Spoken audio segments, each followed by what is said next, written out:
同时还封了4个同姓的诸侯王。称帝前后，刘邦的分封发生了很大变化。以前封的都是异姓王，这次刘邦为什么要封同姓王呢？这个变化是怎么出现的？刘邦为什么要这样做？敬请关注系列节目《大风歌》第30集《刘姓封王》。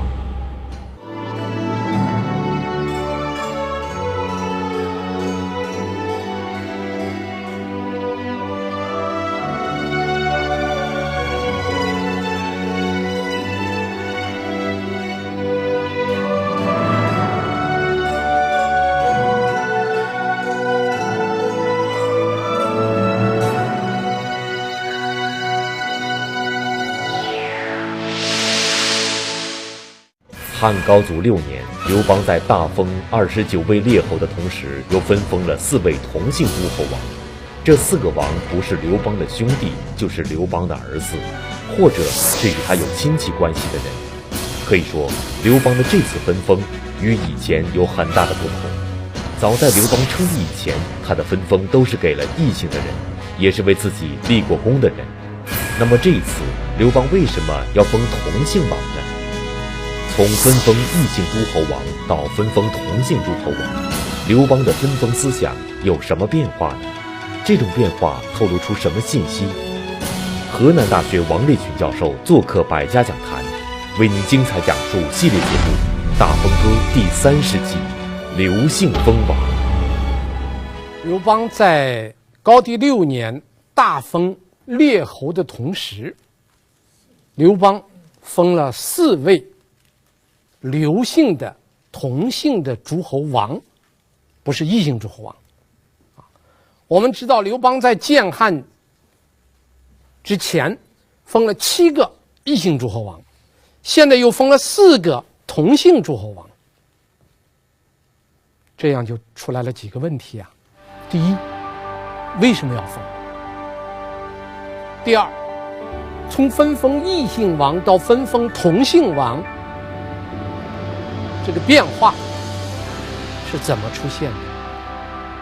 第三，这个变化反映出来刘邦的思想有什么变化？在刘邦封的4个同姓王中间，比较多而且比较明显的是刘邦的兄弟。其实刘邦是兄弟4个人，大哥死得很早，老二是他父亲最喜欢的，老3就是刘邦，老4是他的弟弟。这弟兄4个人中间，他爹最喜欢的是老二，刘邦最喜欢的老4，老4叫刘交，交通的交。这个人在中国文化史上是个有名的人。在刘邦的4个兄弟中间，只有这个小弟弟刘交给刘邦的关系最亲。这个亲是有表现的。你说的哥哥在兄弟中间，兄弟几个也不见得感情都是一样的，也有亲一点的，也有疏一点的。4兄弟中间，刘邦最喜欢的是他这个小老弟。怎么看得出来呢？2件事看得很明白。第一件事，刘邦起兵以后遇到的第一个麻烦事就是雍齿的叛乱。我们前面讲过，雍齿奉命守丰邑，结果叛变投靠了魏国，丰邑失守，导致刘邦3次打丰邑才把丰邑打下来。说刘邦为了打丰邑，他就要去借兵啊，他自己兵力不够，他投奔别人去借兵的时候，他就要离家了。刘邦离家的时候就面临一个问题，就他有一个老父亲，他母亲死了很早，这老父亲怎么办呢？刘邦的老父亲史书记载叫太公，太公怎么办？刘邦就让他的2哥留下来照顾他的老父亲，而且还派了另外一个人。这个人物过去我们讲吕后时候提过，这个人叫沈一基，就让沈一基留下来照顾他的父亲。带谁走呢？就带了他的小弟弟刘交走了。从这件事可以看出来，刘邦对他小弟弟的感情很深，而且他小弟弟跟着刘邦是从沛县起兵一直打到关中，这个全程只有他的小弟弟陪着刘邦，而且在3年反秦、4年灭楚的7年的战争中间，刘邦的卧室不是谁都能进的，但是有2个人可以自由地出入刘邦的卧室，一个是他的发小叫卢绾，另一个就是他小弟弟刘交。一个卢绾，一个刘交，2个人在7年战争中间可以自由出入刘邦的卧室，其他再亲近的大臣都不行。可以看见他这个小弟弟很受刘邦的喜爱，所以汉6年，刘邦的小弟弟受封了。什么原因让他导致他受封为诸侯王呢？韩信。汉6年不是有人告韩信谋反，然后刘邦用陈平的计谋委由云梦，韩信来拜见，把韩信抓起来。韩信一抓起来，把楚国就给废掉了，彻底把韩信的楚国给废掉。废掉以后，刘邦把原来韩信的楚国一分为2，分成2个地方了。其中楚国的雪郡、彭城郡、东海郡这3个郡，36个城，统统交给他小弟弟，仍然叫他小弟弟刘交是楚王，只是把楚国的国都从下邳迁到彭城，就今天的徐州。所以他的小弟弟是第一个被封的刘姓诸侯王。所以我们看这几件事儿，第一，刘邦外出只带他的小弟弟；第二，7年战争期间只有他小弟弟和另一个人可以自由出入他的卧室；第三，汉6年刘邦第一次封同姓诸侯王，第一个封的就是他的小弟弟刘交做楚王，那说明他兄弟2个的感情特别深。那刘交这个人我们可能大家不太熟悉啊，但刘交这个人在历史上可能名气不是太大，但是在文化史上刘交的名气很大。文化史上的名气刘邦都提不上，刘交提得上。刘邦4个兄弟中间最有文化的就是他这个小弟弟，他小弟弟从小跟着一个高人学习了。我们为什么称叫高人呢？他这个小弟弟刘交的老师不是一般的人，是先秦诸子中间荀子，儒家学派的后期的一个大师荀子，是荀子的门生，后来遭遇焚书之难，他的门生就逃了。这个人叫苻丘伯，就是刘邦小弟弟的老师。和他小弟弟同学的几个人也都不简单，其中有一个同学叫申公，这个人的名字叫裴，也称为申裴公。这个申公精通一门经学啊，中国古代能通易经那就不得了。通哪一门经学呢？诗经。就大家知道那个关关雎鸠，在河之洲啊，就这个诗经305篇的诗经，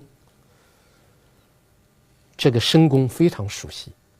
而且秦代把诗烧了以后，到汉初出现了3派传诗的人。但这个汉初传诗呢，它没有课本，书被烧了。但是从秦始皇烧书到刘邦建汉，这中间只有10几年。有一些人诗学得很好，记忆又很好，他能把300多篇都背下来。所以到西汉初年，没有课本嘛，我一篇篇背着教徒弟。当然，背的过程中间难免会有一点走形，解释也会有一点个性色彩。所以申公传这个诗啊，在中国历史上、文化史上叫鲁诗。当时有3派，就是齐、鲁、韩3家，这叫3家诗。加上后来后出的毛诗，叫齐、鲁、韩、毛4家诗。我们今天传的都是毛诗，3家诗基本上消亡了。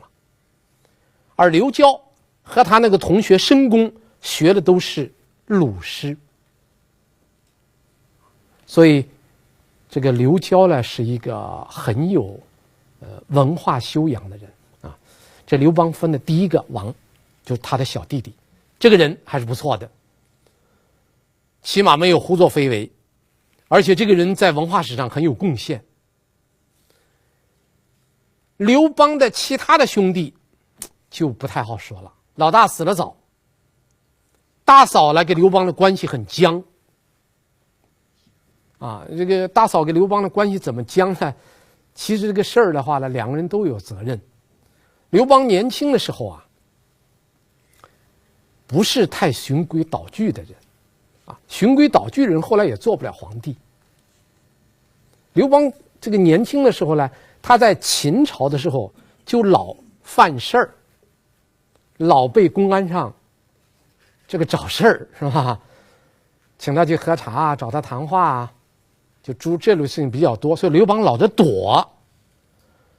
一旦秦朝的政府要找刘邦，要抓他的时候，刘邦就逃了，逃了就带了一帮朋友，当然他这帮朋友也都是一些这个游手好闲的人。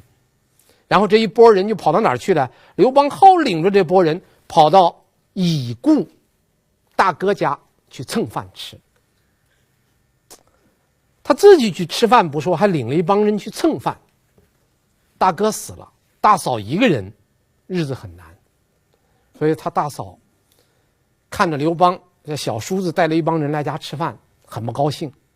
给他们盛饭的时候呢，他那个大嫂就多了个心眼儿。盛饭的时候，他那个铲子啊，本来这个锅里还有饭，应当说带着饭盛的时候，那个锅铲蹭锅的声音是一种声音。假如这个锅被盛空了，空铲子铲着这个空锅，那个声音一听就明白锅里没饭了。所以大嫂盛饭的时候，经常用那个馓子在那个锅边上蹭，叫人家一听就是锅里没饭呢。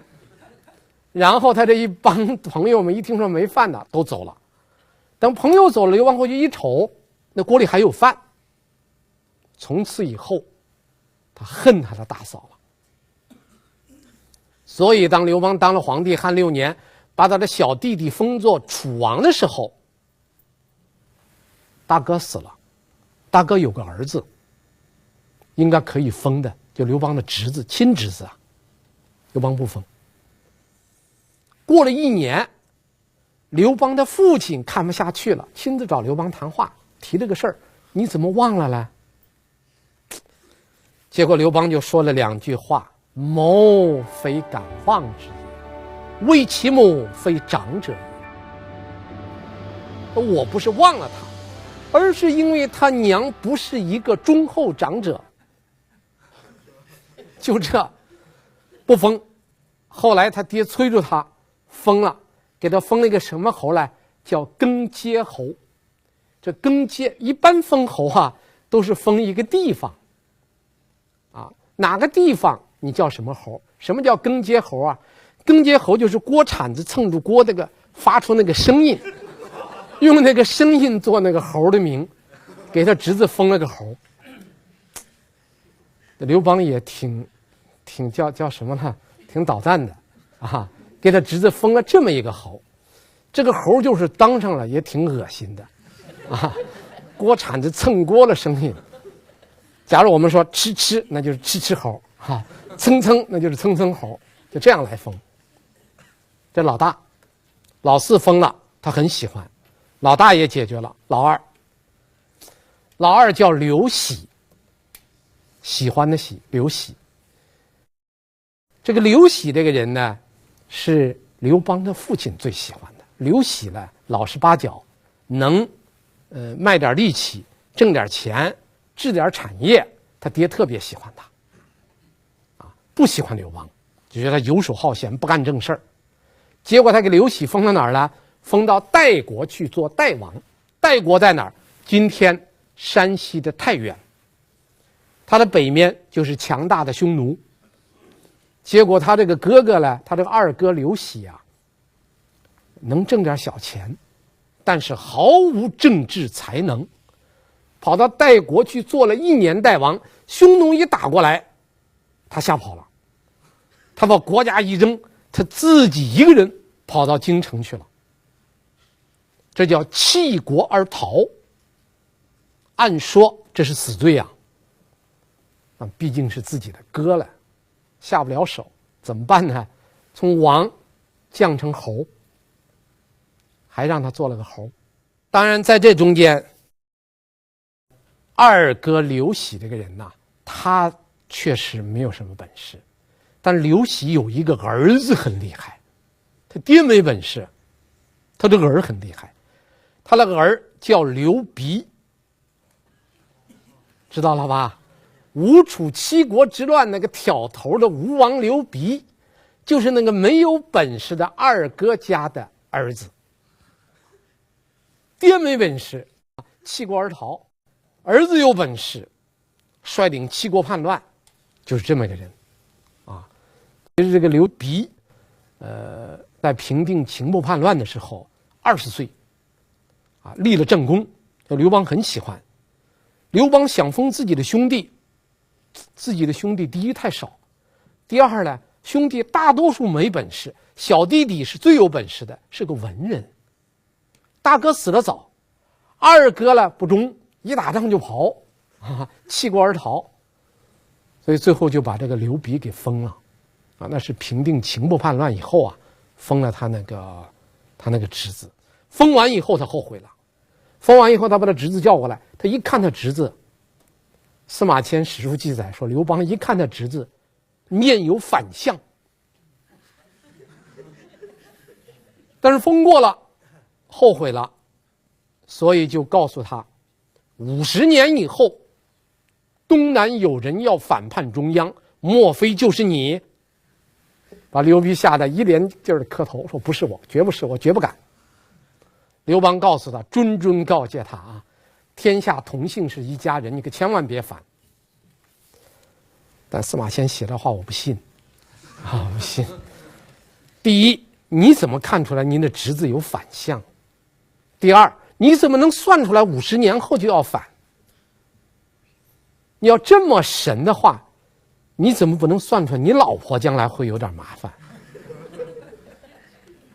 在刘姓诸侯王中间，我们在汉6年讲的4个刘姓王中间，刘喜是代王，刘交是楚王。那么剩下还有2个呢，剩下2个不要忙。封兄弟只是一个方面，刘邦一定不会忘掉的是他的儿子啊，是他的儿子，儿子是不会忘的。但是非常遗憾的是，刘邦的儿子都太小了，除了庶长子刘肥以外，其他太小。那么小你怎么封呢？所以汉6年他封的时候只封了庶长子刘肥做齐王。齐国可不是一般的诸侯国，齐国辖了是73个城的一个大诸侯国。第一任齐王是韩信，被刘邦给他拆迁走了，迁到楚地去啊。第二任齐王封的就是自己的庶长子刘肥。这刘肥之所以能够封诸侯王，第一，他姓刘；第二，他年龄比较大。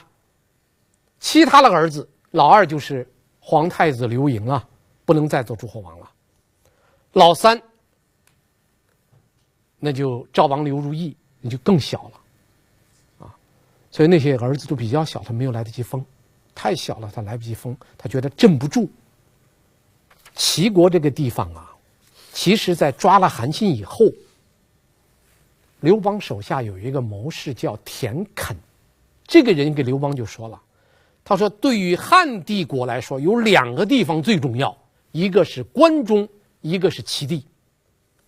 关中是个什么地方呢？关中是百二之地，史书中间经常用百二这个词。什么叫百二之地啊？就这个地方很险要，2个人防守可以顶得住100个人的进攻，这叫百二之地。说齐国呢，齐国也很重要，叫12之地，2个人防守可以挡得住10个人进攻。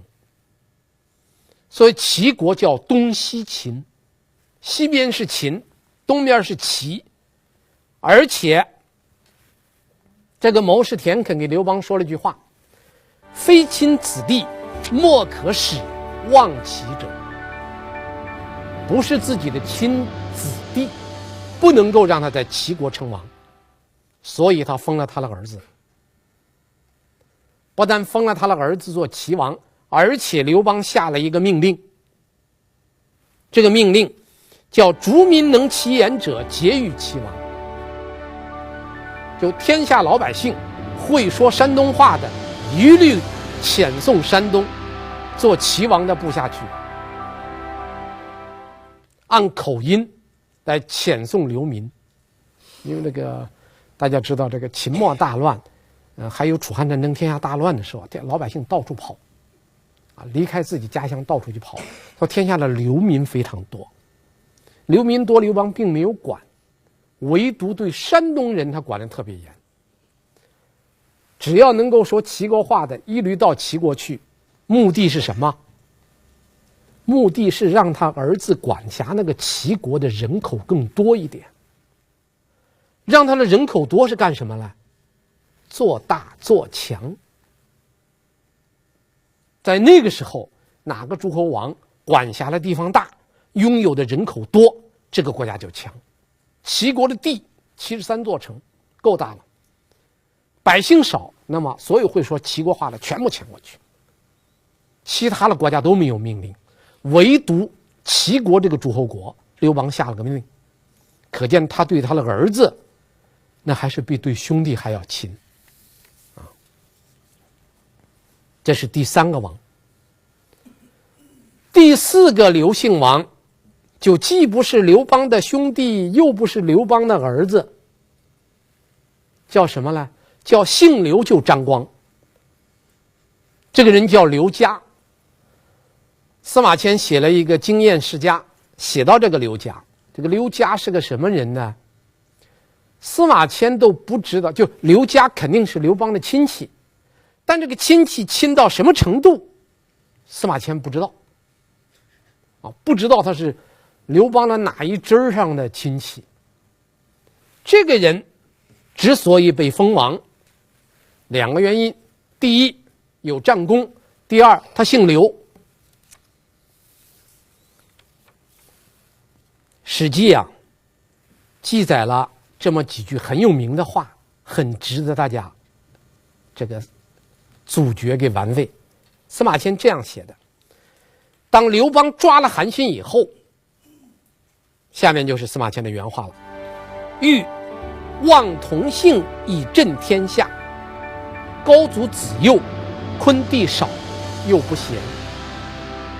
这句话什么意思呢？其中最重要的是第一句话：欲望同姓以振天下。就是把韩信抓了以后，他想封同姓的人为王，来振服天下。但是他的孩子太小，他的兄弟太少，而且兄弟又没有本事，所以在这个情况下封了刘家，刘家也被封王了。刘家分的是哪块地了？我们不是韩信的被抓以后，他那个楚国一分为二吗？36个城给了他的小弟弟楚王刘交，剩余的53个城给了刘家，让刘家做荆王。这荆王刘家就这样来的，管辖的主要是南方的3个郡，53个城。这个地方也就是后来吴王刘濞的封地。这个刘家死了以后，再封的就是吴王刘濞了。所以这是刘家被封，这个原因很简单，2条。第一条就是削弱异姓诸侯王，韩信、彭越、秦布这一人都是异姓诸侯王。刘邦在汉6年封同姓诸侯王的目的，最重要的目的是削弱异姓诸侯王。那怎么能看得出来刘邦的目的是这样的呢？你说这个话怎么能让观众信服呢？2个原因你就明白了。第一，你看他是封地，他封的同姓王封到哪儿呢？刘邦封的同姓诸侯王有一个最大的特点，就是在原来的异姓诸侯王的封地上封同姓王。你比如说齐国第1任齐王韩信，把韩信迁到楚，然后齐封给自己的儿子刘肥齐王，然后第2年把韩信抓了，把楚给废掉，把楚一分为2，一部分分给他小弟弟刘交，一部分分给他的亲属刘家，叫荆王，都是在原来诸侯国的封地。后来也是如此啊，后来他杀了这个彭越，又把彭越的地方封了他2个儿子啊。总而言之，他都是在灭了一个异姓诸侯王，在人家的封地上马上就封同姓诸侯王。这样做的目的，那不很明摆着，封同姓王是为了消灭和削弱异姓王。这是第一点。第2点就是异姓王的分封是刘邦不得已而为之。那个7个异姓诸侯王不是刘邦想封不想封，而是你想不想封你都得封。你比如说韩信要齐王，你敢不给吗？你不给他就不帮你来灭项羽。彭越要梁王，你不给就不来。给了齐王，给了梁王，到后来在固陵打了败仗，要人家来帮忙，人家不来。不来以后又听张良的建议，加封土地。其实刘邦打败项羽主要是依靠韩信、彭越、秦布，但是你用别人那都是有代价的。这个代价就是两条，一个叫封王，一个叫封地。你不给我王的名号，不给我地，我就不给你干。这很简单啊！你到大街上对着一帮人，你说来给我们干活吧，那得有个条件的，你得给人家工钱呐。你让人家一块儿给你灭项羽，不封王不封地，人家不干。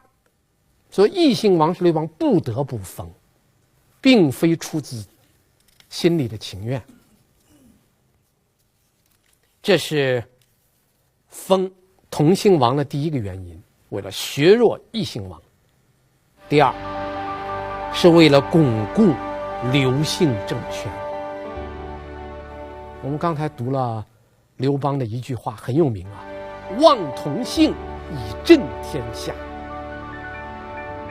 他认为要振服天下，必须要封同姓王。这是我们讨论的第1个问题，就是他为什么要封同姓王。第2个问题，封同姓王对刘邦的政权有帮助吗？确实有帮助。第一，封了同姓王以后，稳定政局。你看汉高祖刘邦、汉惠帝、吕后、汉文帝，在这个阶段没有一个同姓王造反。反过来，秦部叛乱的时候，同姓王像楚王刘交、荆王刘嘉都起兵去对抗，而且刘嘉因为秦部叛乱战死了。所以同姓王对巩固政权确实起了作用，稳定政局啊。稳定政局的第二层含义，就是同姓诸侯王和朝廷的列侯是互相牵制的。刘邦不是封了29个列侯吗？现在又封了4个同姓王。同姓王在边远地区和朝中的列侯互相牵制，同姓王要叛乱，派列侯去平叛，列侯中间要造反，同姓王会起兵镇压，互相牵制，稳定政局了。第二是巩固了刘氏政权啊，你看那个吕后死了以后，出现那个铲除诸吕的行动的时候，所有的郡县长官没有一个人动手的，那个被刘邦封的那些郡县长官都不动。谁带头起兵呢？刘邦封的齐王刘肥的儿子刘襄，他起兵了。因为人家郡县的太守，人家看老刘家给老吕家，你们夫妻2个家的后代在打，他们都不去趟这个浑水。只有谁呢？只有刘姓诸侯王特别积极。所以封同姓诸侯王在当时来说，确实还是有它的积极意义的。第3点就是发展经济。除了稳定政局、巩固政权以外，汉除了同姓王、诸侯王有很大的权力，有权力他就把自己这一块1亩3分地搞好。你比如说齐国，齐王是刘肥，齐国的相国是曹参，曹参用了9年时间把齐国治理得井井有条，所以对经济的发展也有好处。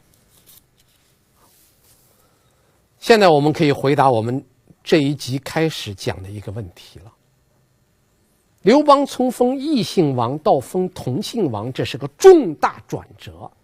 这个重大转折说明了什么呢？原来封异姓王是为了灭项羽，现在封同姓王是为了巩固刘氏江山。这说明刘邦封王的标准在变化。你看封韩信、封彭越是按照什么来封啊？按照军功，是以功封王。等到封刘姓王的时候，是凭什么来封啊？凭亲，看谁给刘邦亲吧，兄弟亲、父子亲都封啊。封异姓王是因功封王，封同姓王是因亲封王，这就大不一样了。这个转变说明刘邦开始是很有胸怀的，和所有异姓王共同来共享天下，但他的目的，最终目的还是要人家一家一姓的天下，要家天下。共天下是不得已而为之，一旦有了时机，他就逐步向一家一姓转变。这刘邦不多事儿吗？你担心这异侯王叛乱，那你把异姓诸王灭了以后，为什么还要封呢？你要不封，搞成郡县制不行吗？为什么不搞郡县制，要封同姓王呢？这和刘邦总结的秦王的教训有关。秦朝灭亡以后，大家都总结秦王的教训，其中有一个重要的教训，就是大家都认为秦帝国灭亡的时候，是因为没有一个同姓诸侯王拥有强大的兵力镇压天下的反秦武装。所以刘邦总结这个教训以后，一旦当了皇帝，一定要封同姓为诸侯王，拥有军权，然后天下再有叛乱，他们可以帮助我镇压叛乱。这就是刘邦总结的秦朝灭亡的教训。我们今天看秦朝的灭亡是第一，暴政；第二，克法。刘邦也看到了这2点，但刘邦还看到了一点，就是没有同姓诸侯王。这可不是刘邦一个人的看法，这是当时很多人都这样看，包括汉文帝时期一个著名的政治家贾谊，他是坚决主张中央集权的，贾谊就这样认为的。我下面给大家读一段贾谊的话：高皇帝瓜分天下以望功臣，反折如魏毛而起，择良日立诸子洛阳上东门之外，必以为王，而天下安。什么意思呢？贾谊说刘邦封了异姓诸侯王，天下反叛的就像那个刺猬毛一样，多了不得了。但是一封同姓王，天下安了。